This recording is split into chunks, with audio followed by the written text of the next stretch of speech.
On this week's episode, our guest, Paul Colligan, one of the top podcasters out there and best-selling author of the popular book, How to Podcast. Listen and learn as Paul explains why you should be podcasting now and how to do it in just 4 simple steps.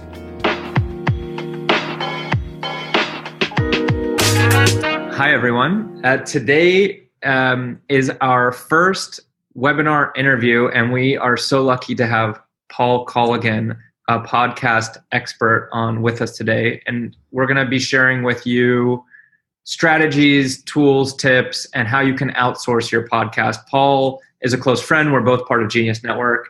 And Paul is the author of How to Podcast. And Paul is running all of Leverage's, overseeing and running all of Leverage's podcast outsourcing. So the goal of today is to share with you guys the benefits of a podcast and how easy it is to outsource a podcast. How's that for an intro, Paul? Works for me. Cool. Well, thanks for being here. We're excited to hear all the knowledge you're about to drop on how this is done. And guys, if you have any questions, just write it in the chat. I'm going to pretty much just shut up and let Paul run the show, but I'll be moderating. So ask questions in the chat and I will make sure they get answered by Paul. Kim is saying hello. I'll take it. All right. Yep. Plenty of room for Q&A. This is a dialogue.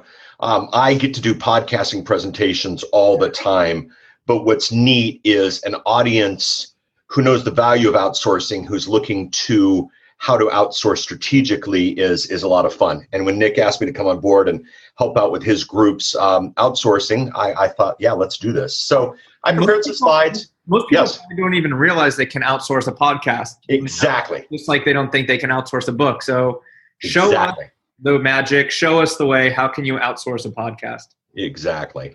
So are my slides showing? I think I'm sharing the screen, right? Yep, you're good. Okay, beautiful. So first thing is, you're talking about outsourcing a book. Let me tell you something about outsourcing. You need to be the author. You don't need to be the writer. Okay? And so How to Podcast is a small chunk. It is 14 years doing this. It is all my experience. It is all my background, but it's much, much better than I could write. Everybody gets a copy.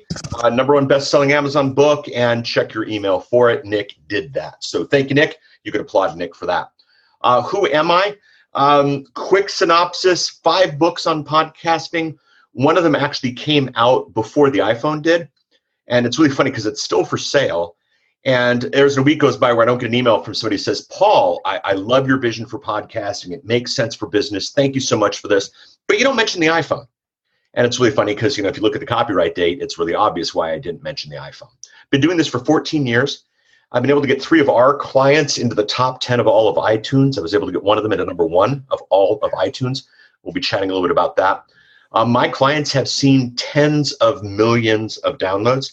This is not an issue of a hobbyist who bought a microphone and learned how to trick Apple into, taking him as real. This is real business. This is real money. And one of the things I love is to train, and I love to consult. These pictures just came in. This is kind of a fun photo. This is me in Oman. I was asked by the U.S. State Department to come into Oman and teach entrepreneurship and teach social media and specifically podcasting to the Omanese. And that was a blast of a time. My passion is in training. My passion is in setting up the systems. My passion is inspiring. And the cool thing is we have to do all 3 on today. What is podcasting? This is important. When I started the book, it was really funny. I wanted to make the great unifying book of all podcasting. And so I asked a bunch of podcasters, what's your definition of podcasting? And for every single podcaster who gave me a definition, they were very, very different. And I realized that was one of the problems. A lot of you are in this now because you're thinking, I want to start a podcast. I know they're good. I know they're important. Tim Ferriss has one. But what is a podcast? So let's walk through that one really quickly. And I don't know, Nick, if you've ever seen this definition, so you can tell me whether or not you like it. First thing, it's audio or video.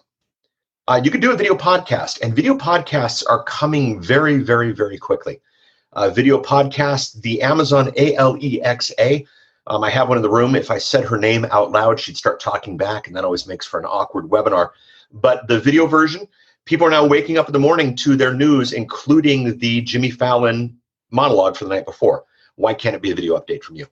The Apple TV, video podcasting. Everybody's got video podcasting. That's number one. Nick, were you saying something? Well, this definition is great, but how do you distinguish between like this definition? To me, I'm thinking like a YouTube video. Does that fall into this definition? And would you consider like a video I upload to YouTube to be a podcast? Well, a great question. And you can't subscribe to YouTube. That's the big thing. And you can't take YouTube with you. Actually, you can now with Red a little bit. So YouTube possibly. But here's the thing, Nick. If you've got content, put that bad boy on YouTube too. Put that bad boy every single place that'll take it. I've got a client that puts his show on YouTube, and it's just the photo. It's what we call an audiogram, where it's the photo and you can see the little squiggly lines when they talk. It looks like it's one of those radio show interview things. But we just do the audiogram with a single photo, and every episode is listened to over 1,000 times just on YouTube. Wow. And the interesting thing is YouTube gives you the option. You can go in YouTube stats and see how long someone listened to your episode. And or watched your episode, because it's YouTube, his episodes with just the audiogram actually get more consumption than the average video of that length does. So I wouldn't include YouTube in your podcasting, but I would definitely include YouTube in your podcasting strategy. Put it on YouTube. Put it any place that'll take it. As long as it doesn't do damage to you. There are some places that putting it there will do damage, and I recommend getting away from that, but YouTube's not one of them, that's for sure. Yeah, I mean, we're all about not reinventing the wheel. So if you can record one thing, put it on every platform, even a good, I'm sure you would also agree, they should take the video and then maybe summarize it, and it should become a blog post too, like have one of the editors, repurpose it in the form of a blog. Yeah. Nico is saying, and I have the same question. He's saying, what do you mean you can't subscribe to YouTube? You can subscribe to a channel. You can follow. It's the subscription download pull thing is what I'm talking about. If I get on an airplane, everything I've subscribed to is automatically on my phone. I don't have to have internet access. If I subscribe to a YouTube channel, I have to have internet access. Except for YouTube Red, where you can download. Yeah, except for YouTube Red, which is an interesting world. And again, I don't want to say YouTube isn't podcasting. I just want to say YouTube is part of your podcasting strategy. Right. And believe me, YouTube Red has changed the game. I'm starting to see some real numbers from YouTube Red, and we're tracking it and we're following it.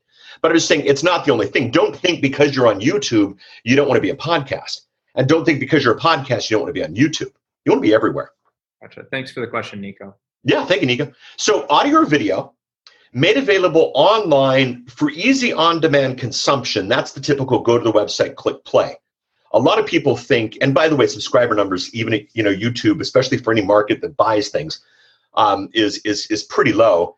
But the thing is, a lot of people will put something at their website and click a play button and go, oh, I got a podcast. No, the power is the subscription-based delivery. The power is take this with you.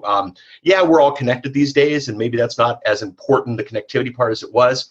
But boy, going in and having a DVR-ish kind of list of episodes to watch is really interesting. So that's the working definition. We're going to get everybody the slides for this. How do you podcast? I have been able to put podcasting into 4 simple steps. And we'll put those 4 simple steps out. Everybody's going to get a copy of this. You're going to get this graphic as well. Step 1, you have to create digital media. And it's really funny because a lot of people are thinking, I have to create a podcast. No, you have to create digital media. Well, Paul, I can just pick up my phone and talk into it, and that's digital media. Yes. Now, the fidelity might not be that good, and you definitely want to think about fidelity. You definitely want to think about quality, sound quality, audio quality, but the creating of digital media could be talking into your computer, talking into your phone. Most of us now, our phones have 4K cameras. You don't have to buy a lot of equipment. We don't have to do a lot of things, but we create the digital media. Some of you are saying, well, wait a minute, Paul. I already have a batch of CDs on the shelf. I've already created digital media. Yes, you have. Wait a minute, Paul. I do a weekly webinar. Wait a minute, I'm on a webinar right now. That's digital media. Yes, it is. So step 1 is creating digital media. Nice, simple, easy. Step 2 is you got to put it online. Obvious. If it sits on your hard drive, nobody can access it. You got to get it online. Step 3 is you have to make it podcast ready. And making it podcast ready can be a 1-step process, which I will actually show you later in this webinar, or it can be really long, hard, and complicated. And I really recommend the simple process. But again, to make it podcast ready, that's where you make what's called the feed. And if anybody's ever read a book, either 70 pages or 7,000 pages, they hear about the feed. That's part of making it podcast ready. And then once your podcast is done, you tell the world. and you tell the world, definitely you need to tell iTunes, but nobody in a million years would ever open up a restaurant, tell the phone company, be in the phone book, and then wonder why nobody's coming through the front door. You got to market your podcast. You got to tell the world. Those are the 4 steps. That's it. So let's go through each one of these. Creating digital media. Like I said, it's not that complicated. A lot of different ways to do it. There are a lot of hacks. There are a lot of different ways. I can help you make an $80 microphone sound like a $1,000 microphone. I can make a $1,000 microphone sound like a $10,000 microphone. I can make your phone sound okay. But the fact of the matter is, we're recording this the day before Martin Luther King Day, or the day after Martin Luther King Day. And here's the things, guys. The I Have a Dream speech, the audio is terrible. You can hear the background noise. You can hear the crowd. The video is grainy and staticky. It's okay. It's still a good piece of content. So create digital media, however makes sense to you, as quick and easy as is possible. The next thing you want to do is you want to put it online. And there are lots of ways to put it online, lots of options. We're in a world that gives us a ton of options. The fact of the matter is this: put it at a host that's prepared for podcast content. Why should that matter? Paul, my existing host gives me unlimited bandwidth. Well, read the fine print. Okay. But Paul, I could put it up at Amazon S3. Yes, you could. But let's say you hit CNN one day. Let's say you could get a couple thousand downloads. What does that do to your pricing?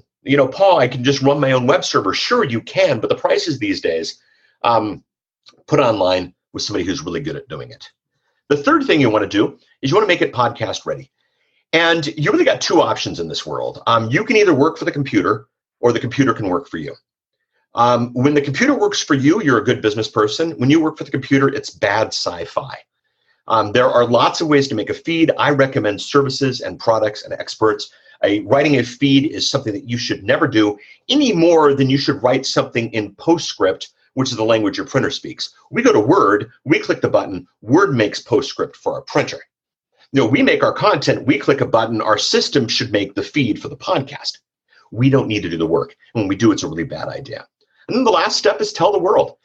And just like the regular world, you got to be in the directories, you got to be in Google, you got to be in Yahoo, you got to be in the phone book, but you're going to have to tell the world, you're going to have to do some marketing, you're going to have to do some promotion.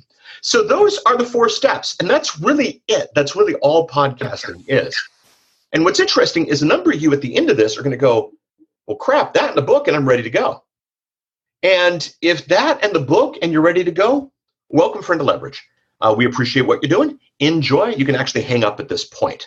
But the question is, of course, let's go into some hacks. But before we go into the hacks, Nick, any thoughts, comments on this 4-step process? Well, I have a couple questions for you. One, when you say tell the world, what are some strategies around telling the world? And is that something that you or Leverage can help with? That's the first question. 2, as you know, I've stopped doing the Leverage podcast, and instead I'm doing this weekly webinar just for clients, where I'm recording it and I'm just putting it behind a password protected Wistia, because I only want to serve clients right now. I'm not trying to give away free content. So is that a good strategy? And then 2, the first question about the marketing. Well, first question about the marketing. I'm telling the world, every product has your best source for marketing. The best way to market a show, number 1, there's 3 options to market your show. Number 1 is your existing audience. I have a client who is a financial planner. Every Saturday morning at 9 a.m., he does the local radio show. It happens all over America. 9 to 10 is the financial guy. 10 to 11 is the car guy. 11 to 12 is the veterinarian. You know what I mean? And his message to the world used to be, if you want to get financial advice, log on or listen Saturday mornings at 9 a.m. Now his message is, if you want to get financial advice, log on whenever you want on whatever device you want. This guy's gotten a bunch of new clients just by taking a radio show that he was already doing, creating digital media, putting it online and making it podcast ready. The best way is to take your existing audience and let them know they can consume anytime, any place, anywhere. So marketing, the best thing to do is you tell your list, hey, you got this new option to get me anytime, any place, anywhere, the device you're choosing. That's the best way to do it. The bigger the list, the bigger the audience, obviously the better impact that has. The second way that you market a show is that you simply go on other shows of people that have the podcast religion. There are a lot, as you know, Nick, life hacker shows and optimization shows and streamlining business shows. That's where you go because these are people who already have the podcast religion. These are people who know. Here's a stat for you, Nick. 47 million Americans in a car by themselves on a 30-minute drive to work. All you have to do is be better than drive time radio. Nick, are you better than drive time radio? I would hope so. Also you have to be better than audiobooks, I guess, too. Yeah, well, that's the choice. Like once they leave that, and audiobooks is a different game, man. Audiobooks is not right now. Audiobooks is not, instant action. Audiobooks is either the escapism of a sci-fi novel, but audiobooks, it's a different genre. And I just realized that people know, and I'll tell you, somebody listens to an audiobook who knows the power of recorded media anytime, any place, anywhere, they're a lot more likely to listen to you. And then the third way is just traditional advertising, let people know. That's telling the world. The second question was your strategy about Wistia. It all depends on what you want to do. Podcasting for me, and what I've seen with the numbers and what my clients have seen, the power is in the intimate marketing opportunity that a podcast provides. Let's go back to the financial planner. I mean, the financial planner could certainly take his show, do a show only for his audience, but by doing the show on local radio, now being the financial guy who's available anytime, any place, anywhere, isn't it interesting that he gets some new clients? If you call a potential new bookkeeper and the bookkeeper says, I can see you Thursday at 3, okay. But the bookkeeper says, drop by the office at any time, you're a lot more likely to get the business. So, yeah. I think also, I think that we will pick up the podcast again right now. You will. We're not trying to get new clients. We're trying to add as much value to the current client base. So that's kind of why we've decided to do that. But in a few months, we might switch gears and go back into scaling mode. And definitely, I think we should talk about relaunching our podcast. Yeah, and we'll actually chat about that here. I've got a bit of actually, it's the first hack that we'll chat about here. I've got 3 hacks for you. You can't do a webinar without a hack, or without hacks, or maybe I'm the hack. I don't know. Hack number 1: seasons. Seasons are a way to wrap your mind around podcasting that is really, really helpful. Because for a number of us, we kind of think of podcasting as this, it's Wednesday morning, I got to get a new show out. We've listened to podcasts that are the Wednesday morning, I got to get a new show out episode, and they're terrible. They're absolutely terrible. You don't want to be that. You want to be strategic. You want to be purposeful. And what you want to do is you want to do seasons. If you're doing a show about productivity, you might want to do season 1 about productivity on your phone. 10 episodes, season 1, productivity on your phone. Then you're outlining, it's like, okay, what are the top 10 things I need to teach about productivity on my phone? Then you outline 10 episodes. Then in one day, you record 10 episodes. And then, of course, you hand over everything to your editor. You get that out and you produce season 1 about the phone. And we've got a lot of clients who come in on a quarterly basis, record a quarter of shows, 1-2 days recording. Then they go home and everything comes out the back. Now, we've been preaching seasons for a while, but what's really interesting now is Apple turned on seasons inside of podcasting. So if you go in with the iPhone or the iPad and you look at some of the more popular podcasts, you can see season 1, season 2, season 3, season 4. Now think about the marketing option of, hey, download all of season 5. This is about this. The Netflix binge culture has come to podcasting. It's very, very interesting. So when you think about a podcast, and I know you were dealing with this, Nick, it's not Wednesday morning, oh crap, what do I want to do? It's an editorial calendar, it's an editorial schedule, it's strategic recording, and then it's the passing of everything off to someone else to make this thing happen. I think it's great advice. I mean, I wasn't doing that, to be honest. And I could one week talk about a health topic, and then on another week talk about some new automation tool. And so, it totally makes sense what you're speaking about with seasons, because then at least you are in the right mindset and you know what you're going to be getting. It's not that one episode, it could be on one topic, and then the next episode, totally separate topic. Yeah. And the thing is, you've done it. Your audience knows that you've done it. We've listened to podcasts that have done it. When there's a thematic number, there's a lot of shows where I pick or choose whether or not I'm going to listen to a specific episode. But if this is an 8-part season about the topic of X, and I've listened to 1 through 5, I'm listening to 6, 7, and 8 as well. So it's good for you in your production. It's good for your customer in their consumption. And it's good for Apple because they really like tracking it this way. If you notice, if you look really carefully, Apple's making podcasting more like Audible every day. So seasons, hack 1, do that, you and Apple. Hack 2, put it online, make it podcast ready. There's a company called Libsyn, Libsyn. Every single one of our clients uses Libsyn. Every single product I have uses Libsyn. Libsyn puts it online, makes it podcast ready, and they make it, those are the two. They put it online, they make it podcast ready. They do all of the work. I've never had to touch an element of code in the tens of millions of podcast downloads. I really recommend them. Doesn't have to be there. I just know them well. They've been with me for over a decade. A lot of podcast guys have popped up and popped away and popped down. Libsyn is a good group. Keyword code Paul will get you your first month free. So there. Combined steps 2. Hack number 3, this is my favorite. When you assemble your show, and Nick, pay attention to this one, buddy. When you assemble your show, do not assemble for Wednesday's publication. Assemble for 2025. What does that mean? All right. You know who that is? It's a bit grainy, but the gal on the right? Oprah. It's Oprah. The gal on the left? You don't know. The gal on the left is Mignon Fogarty, Grammar Girl. Let me tell you something about Grammar Girl. Grammar Girl did a 5-minute-ish podcast. She got 5 episodes into her 5-minute-ish podcast. Now, Nick, do the math. 5 episodes, 5 minutes per episode. How much content has she created? 25 minutes. Okay. She got a book contract about 5 episodes in. Now, what's really funny was she got the book contract. It was a good contract, and people loved her. Great show, great gal, one of my favorite people in podcasting today. By about episode 7, she got a call from Harpo Productions saying, hey, Oprah did something about Oprah and Gail's car. She doesn't understand compound possessions. Can you come on the show and talk about it? Mignon says, sure, when? They say Monday. She calls her book publisher and says, you know that thing where you do a book and you go on Oprah? Yeah, we're doing it in reverse. I'm actually going on Oprah Monday. And by the way, I have no time to talk to you. I got to go get makeup and clothes and that kind of stuff. So she does her show with Oprah, regretting that she didn't have the book to sell. But the fact of the matter is she got on Oprah. They didn't even mention the podcast, Nick, but she got on Oprah. She calls back her book editor, and the book editor says, congratulations, go to iTunes.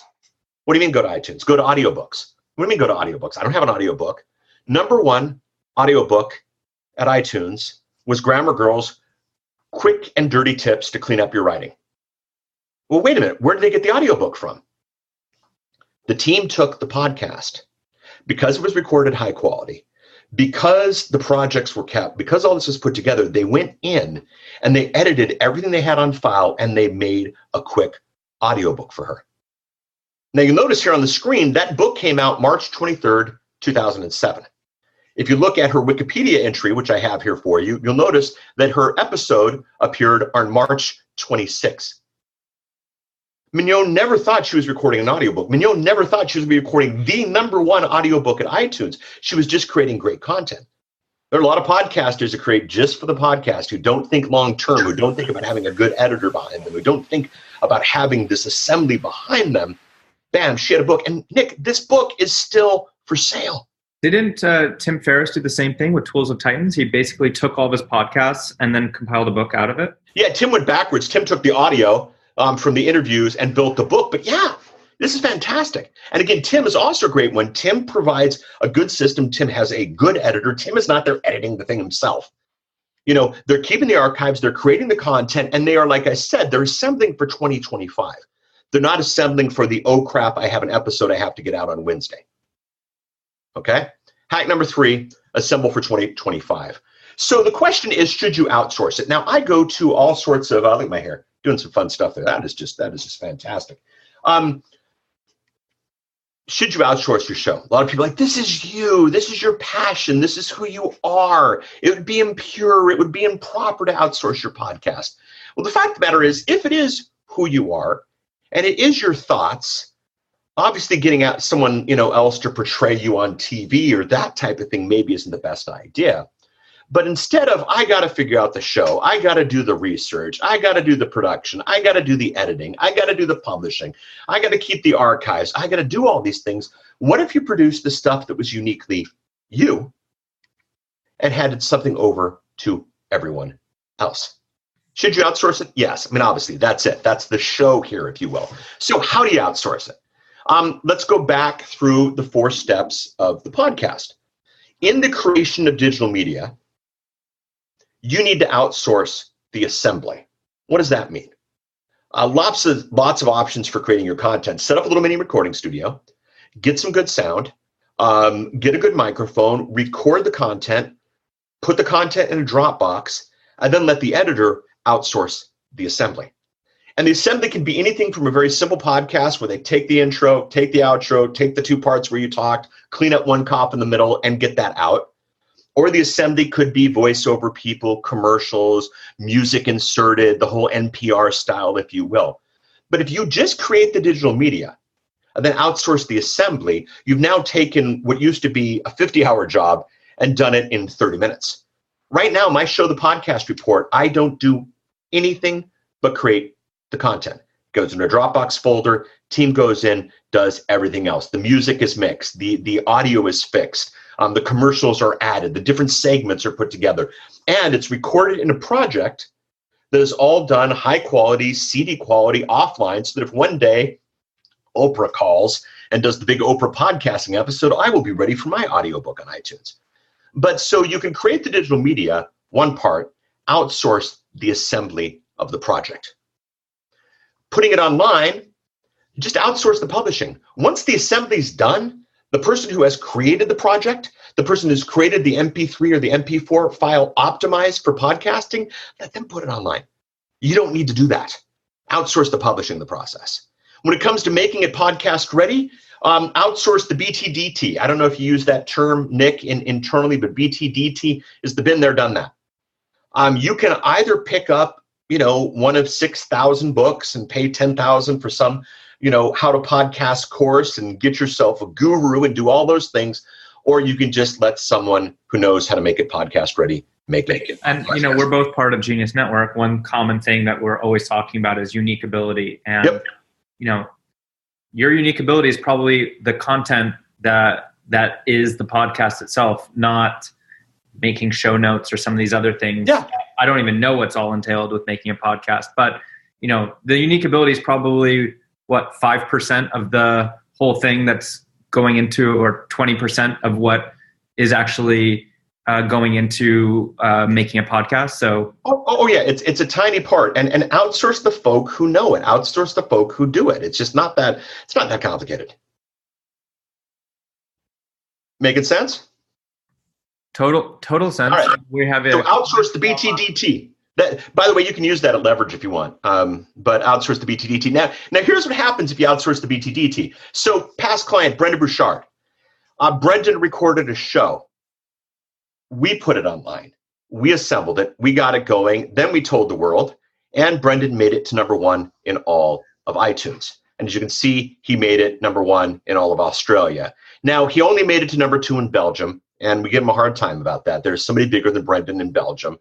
Made it #1 in Canada, made it #1 in Finland, and if it keeps going, you can see that he made it #1 in a lot of countries. And he beat This American Life. He beat Freakonomics Radio.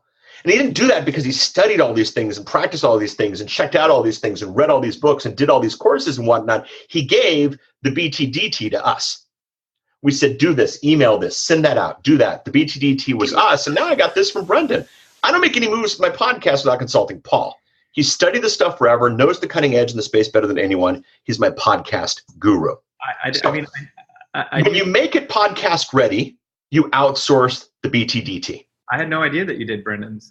I did Brendan's #1 run, my friend, and that was a fun day. There's nothing like sitting there refreshing iTunes, getting watching, and an absolute blast. Telling the world. Nico, you outsource the automation. Telling the world is getting the message out by social, getting the message out by email, getting the message out by being on other stuff. You don't need to do that you can outsource the automation. So there are the 4 steps. That's how you outsource. So let's do this, shall we? Before we talk about what we've been able to fix you and leverage up with, let's see if there's any questions, if there's any comments, and we will go from there. Nico, I'm trying not to look at the other screens too much because I am in charge of the webinar. So what's going on? No, Nico wrote, just want to say that as a podcaster was skeptical about the value of this webinar, but man, was I wrong. Thanks, Nick and Paul. What's Nico's podcast? Find out from Nico what his podcast is. Oh, he's on right now. Let's ask Nico, what's your podcast? He says, Paul has me thinking about and challenging a lot of the things I currently consider good enough and how I actually do my show. It's called Suncast, mysuncast.com. Do you see in the chat? Yeah, actually, I'm pulling it up right now. A solar-specific podcast, exactly. So you look at Nico here. Solar's huge. It's getting more and more important. Solar is a tremendous issue. People are searching for it. People are looking for it. And Nico can do 2 things. Nico can either produce content, make the digital media about his expertise, and then let somebody else get it out there, or he can spend his time getting it out there and not producing as much content. And so, Nico, are you repurposing the content? Are you giving it to someone to create like Medium blog posts for you? What other tricks do you suggest, Paul? Like, isn't it another trick to every podcast should be pointing to a specific page? Oh yeah. It's to a page. The demonstration I like to give, and it used to be a more popular example. These days, it's a little bit politically charged. But when the President of the United States does the State of the Union, it's one thing. It's the speech. But if you think about the speech, it's a whole bunch of things. There are the people in the room who want to be seen on video, clapping, not clapping, sitting down, standing up, that type of thing. That's one presentation. Then there's the people who are in the overflow room who just want to brag to the world that they were in the same building. Then there are the people who want to watch on TV with people telling them how bad the president is. And then there are people who are watching it on TV with someone telling them how good the president is. They're the people who want to watch it live. They're the people who work for a living who can't watch it live and want to watch it later. They're the people who want to watch it without commentary. They're the people who want the sound bites. They're the people who don't want to watch the video, who want to read the speech. They're the people who want to read the sound bites. So that one piece of content is all over the place. It's not the State of the Union show. It's that piece of content that's everywhere. And we think the same way with podcasts. So we got Nico here with the Suncast. That could be 1,000 of different places. So, Nico said here, repurposing the podcast and the blog and LinkedIn posts. Hadn't started on Medium. Do the Medium thing. That's very, very cool. But again, outsource that. Have somebody else put it on Medium for you. But that piece of content could be the audiobook. That piece of content could be the CD. I don't have it in front of me. I had a client who took the first 25 episodes of his podcast and paid to get the transcripts done and edited. Paying for transcripts and paying for edited transcripts, not necessarily the same thing, as you well know, anybody who outsources. Took that, laid it out, and has a book of transcripts. It's like this thick. It looks like a Bible and a cookbook combined. So you can do a ton of stuff with this stuff. But unfortunately, so many of us, Monday's recording day, Tuesday's editing day, 3 is blog day, 4 is YouTube day, 5 is social media day. And all of a sudden, we've been kicked out of our job because we spent our whole life on the podcast. Now, if it's Monday record day or it's once a quarter record day and you pass something to everybody else, game changes. So should we talk about doing this? Yeah, let's talk about doing this. So if they want to start a podcast, what is it going to cost? What's the effort that is entailed? What are the different options? Okay. Well, first of all, hourly at leverage at the moment is always still at the moment is always. That was a good way to put it. At the moment, if you need to get on the line with someone who can walk you through some of the stuff, that can be done on the hourly basis, but that can go long, that can go hard, and that can be frustrating. People want to know how to wrap this thing up. The podcasting book, the How to Podcast book, it's funny, people go, well, why did you call it How to Podcast? Really? You have to ask that question. The How to Podcast book's great. You can do that, but we made some packages. Package number 1, what we call the pilot season. And the pilot season is you get on the phone with someone from Leverage. It's not me. You get on the phone with someone from Leverage. You get the setup. What's the show? How's it going to be recorded? Is it video? Is it audio? That kind of stuff. The whole thing gets set up. and all the work is done to get you in iTunes. Your account at Libsyn gets set up, where they set you up with a free month, all that good stuff. Then up to 4 edited episodes optimized for launch. And that's a basic edit. And we have terms inside what a basic edit is. It's not going to be take out every and on, make you sound like NPR at that rate. We can do that additional, but obviously in a package like this, it's a standard edit. And then the show notes and the additional episode assets. So if you want to give podcasting a try, set you up, get the artwork, get 4 episodes done, get them published, get you some show notes, and get you some assets to get that thing done. And the great thing is season 1's there. We were at 25K this weekend, Nick, and the CEO of Gaping Void was there. Gaping Void did a podcast 11 years ago with a couple of unnames. This guy named, it was Tim Ferriss, and there was a guy that they interviewed called Gary Vayner something. And 4 episodes, that's all they did, still gets downloads. We're at 25K this weekend. Joe Polish. Joe has a 3.5-year-old episode with, Frank Kern. Frank Kern still gets over 100 downloads per day of that past episode.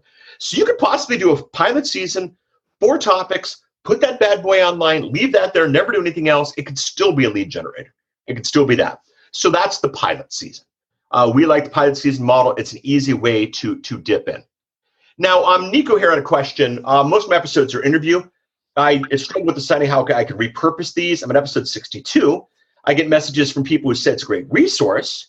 I want to be able to drive to some of the earlier content. The episodes are long, so I'm trying to repurpose the main. We'll chat about that. How do I extract lessons learned in a cost-effective way? We'll chat about that. Let's go over the 2 packages, and then we'll handle Nico, and we'll handle it not just from a strategy standpoint, but we'll handle it from a what we're offering standpoint, and I think that'll help. So package number 1 is the pilot season. It's a basic product, out the door, 4 episodes, everything you need.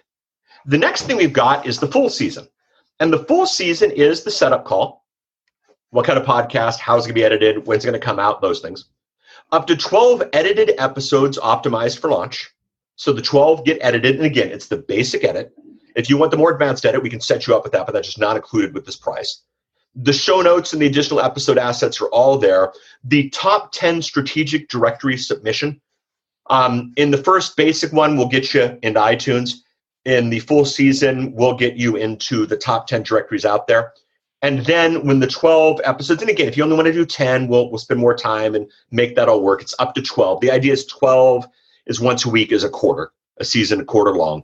And then we do the postseason audit. That is 4K. And the add-on, there's lots of add-ons. During the setup call, you'll be able to ask, well, what if I want this? What if I want this? What if I want this? Kind of what Nico's going to do. That can all be done, but we did put together the 3 most popular things we see in setup. The enhanced setup call, which includes strategy. The basic call is just going to be, what do you want? Let's get this out the door. If you want one of our strategists to get you on the phone, that's the enhanced setup call. Custom music for the show. We work with several musicians who will get you anything from a mellow acoustic tune to a 80s revival rock kind of sound, and then we'll set you up with the podcasting package. That's the add-on package. There are lots of others. If you come up with one of the other 2, we'll go from there. This starts by emailing hello@getleverage.com, and they will start that whole process internally. One of the things that's neat about Get Leverage, as opposed to some of your other alternatives out there, is the hand-holding and the processing is pretty fantastic. Now, Nico here, his question was repurposing the interviews, getting people to go back, repurpose main lesson learns, wondering what the best practice is. Cost-effective way is definitely a great question, but the first thing I do is I would ask you what a customer is worth. Because it's really funny, because if a new customer is worth $1 million, and I'm saying a new customer is not worth $1 million, maybe not, who knows, maybe it is for you, Nico.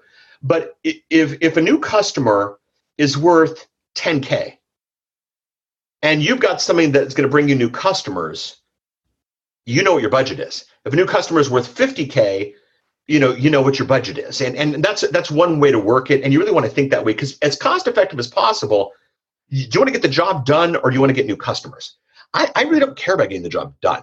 I care about getting the job done in such a way that you get new customers. So it's not how do I repurpose my content? It's how do I repurpose my content in a way that gets me new customers? It's not how do I, get people back into the show to listen to past episodes. It's how do I get people to listen to the back show to get past episodes that helps me get a customer. This is about customer acquisition. And maybe the customer is people who want to listen to back catalog episodes for a fee or that kind of thing. But that pricing structure, that getting a new customer thing is something we can do on a strategy call with you if you would like. But then in terms of how do you do this, I would really, really, really, really strongly recommend. And you know what we'll do, Nick? I don't have this in front of me, but I've got a worksheet that we'll give everybody. And the worksheet is how to do an introduction for when you do interviews.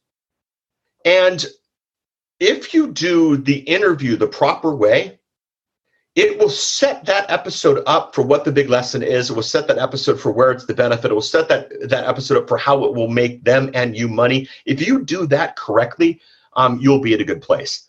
And set up your shows so that they generate revenue, and then pass off the DT to someone who's done that stuff so you can get more people in the industry and go from there.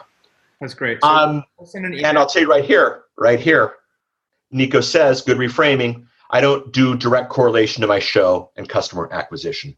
Bingo. Most don't, Nico. Don't feel bad. There is tech where you can go back into your back catalog and add commercials to the beginning of it. Hey, this is Nico, and before you listen to this episode with X, I want to let you know about X, Y, and Z. Maybe we take season 1 of the 60 or so episodes that didn't help generate business. Maybe we wrap that up into season 1. And we start season 2. Maybe you take season 1, put that offline, and maybe you get to the point where people pay to get in to listen to season 1, and maybe it's a low entry point. Maybe that low entry point, anybody who pays to get 60 episodes about solar, if there's a revenue stream in this for you, you're good to go. And we got to make this not obviously the Nico section, but this is the difference between, the setup call and the strategy call. The setup calls, I know exactly what I want to do. The strategy calls, I'm not quite sure what I want to do. Both of those are possible. They just go to different people. And of course, hello at Get Leverage is how you start that. What do you think, Nick? Like them apples? It sounds great. For the commercial, for the intro commercial part that you were just talking about, that's Libsyn Pro that you would have to be set up with. Yeah, that's Libsyn Pro actually. And Libsyn Pro, the model is very different. Libsyn as a company is one fee based on how much you upload per month. And what's really fascinating about Libsyn is, I'll be honest with you, they just resell Amazon S3. Now they have all the stuff in the background. They have crazy stuff in the background, worth every dime. But the fact of the matter is, I know people who do thousands of dollars a month on bandwidth on their $20 a month Libsyn account. So go on Libsyn, it's crazy. But then Libsyn Pro is for the people who want to do the ad insertion and want to do the more pro stuff, get a big app behind it, that kind of thing. They base that on the bandwidth. And what's really interesting here is this is where the assembly of your project's really important. You got to make an audio file that sounds fantastic, but is as thin as possible. Because when you're doing tens of millions of downloads and you're paying for the bandwidth, you got to do that strategically. And that's something that you don't know how to do. That's something that I don't know how to do. That's handed over to the editors who know how to compress correctly, who have the software, who have the plugins, and do all that. That's a great point.